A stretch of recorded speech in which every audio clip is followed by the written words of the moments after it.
So இது வந்து பார்த்தீங்கன்னா அந்த நெட்டை ரிமூவ் பண்ணிவிட்டு அதுக்கப்புறம் மேக்னெட் ரிமூவ் பண்ணுறதுக்கு இது ஒரு ஸ்பெஷல் டூல்ஸு. இதை வந்து பார்த்தீங்கன்னா ஜஸ்ட் ஒரு த்ரெட்டு மாதிரி தான் இங்கே இப்படியே போட்டுட்டு நம்ம ஃபஸ்ட் ஆஃப் ஆல் என்ன பண்ணணும் அப்படின்னு கேட்டால் டைட் பண்ணிடணும்.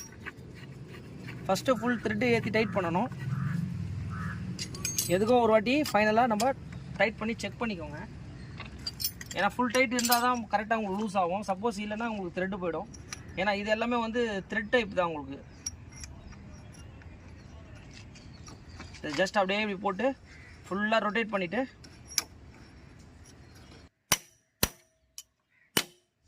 அவ்வளோதான். உங்களுக்கு சிம்பிளாகவே எவ்வளோ ஈஸியாக லூஸ் ஆகிடுச்சு பாருங்கள்.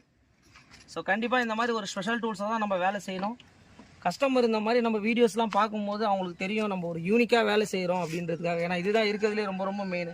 இங்கே பாருங்கள், எந்த ஒரு பொருளுமே டேமேஜ் ஆகலை. இங்கெல்லாம் வந்து சுத்தியில் போட்டு அடிப்பாங்க. இது ஸ்பெஷல் டூல்ஸை வச்சு வேலை செய்யும் போது இன்ஜினுக்கு ஒரு தனி விஷயம் இருக்குங்க.